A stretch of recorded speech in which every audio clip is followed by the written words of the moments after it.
நல்லவனாயிரு, உடன் வல்லவனாயிரு. அனைவருக்கும் வணக்கம். இதோ உங்கள் பொன்னுமணி. இன்றைய மெசேஜ் சிவன்.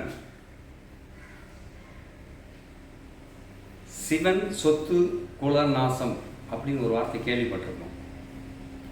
அதாவது சிவனுடைய கோயில, அந்த கோயிலுக்கான சொத்துக்களை யாரெல்லாம் பயன்படுத்திக்கிறாங்களோ அவங்க குலமே நாசமாயிடும் அப்படின்னு பரவலாக நினைப்போம். ஆனால் ஆக்சுவலாக விஷயம் அது இல்லை. சிவன் சொத்து குல நாசம் அப்படிங்கிறதோட அர்த்தம் வேறு. அதுதான் அவங்ககிட்ட பகிர்ந்துக்கிறேங்க. சிவனுடைய சொத்துங்கிறது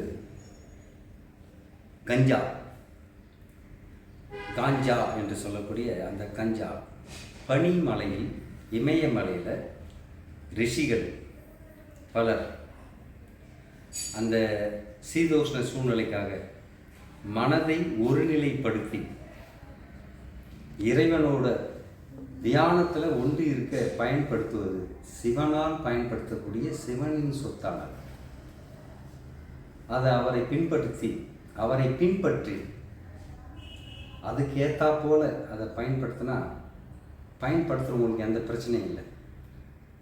ஏன்னா ரிஷிகள் பலர் முறைப்படி எந்த அளவு, எந்த இடம், எந்த சூழ்நிலை, என்ன நிலைன்றதை புரிஞ்சு அதுக்கேற்ற மாதிரி அதை செயல்படுவாங்க.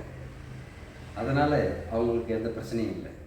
ஆனால் அந்த கஞ்சாவை தவறுதலாக அவங்க தியானத்துக்கு இறைவனோடு ஒன்றியிருக்க பயன்படுத்தும் அந்த சீதோஷ்ண சூழ்நிலைக்கு, அதாவது பனி பிரதேசத்தில் இமயமலையில் பயன்படுத்தும் அந்த கஞ்சாவை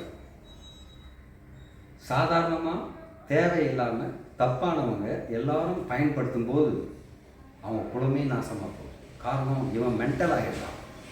இவனால் அவன் குடும்பம் நாசமாக போகும். நடுத்தெருவுக்கு நிற்குது. அவன் குலமே நாசமாக போகுதுன்ற விஷயத்தை தான் சிவனின் சொத்தை சம்பந்தம் இல்லாமல் தவறுதலாக தெரியாமல் பயன்படுத்துவர் சிவன் சொத்து குல நாசம் என்ற நிலைக்கு ஆளாகிறார்கள். இதுதான் இதோட மெசேஜ். இன்னொரு முக்கியமான விஷயமா அவங்க சொல்லிடுறாங்க.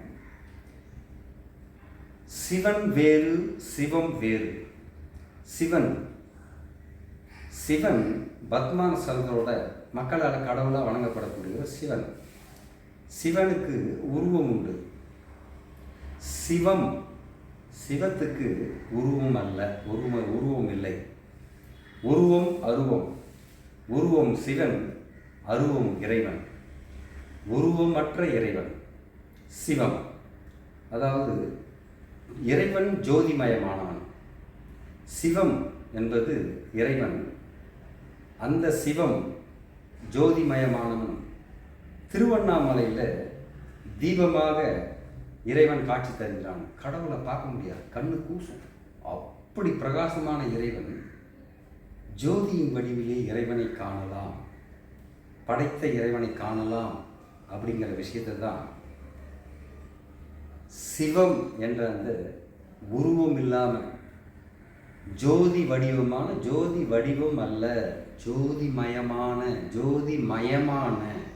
வடிவம் அல்ல, ஜோதிமயமான இறைவன் சிவம். சிவத்துக்கு இன்னொரு பெயர் அன்பு.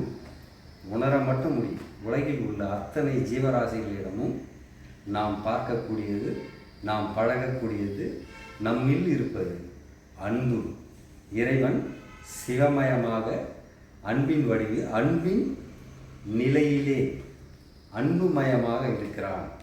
ஸோ சிவன் வேறு, சிவம் வேறு. இந்த மெசேஜை உங்கள்கிட்ட இன்னைக்கு பகிர்ந்துக்கிறேன். ஓகே, நன்றி. உங்களிடமிருந்து விடைபெறுகிறேன். பொன்னுமணி.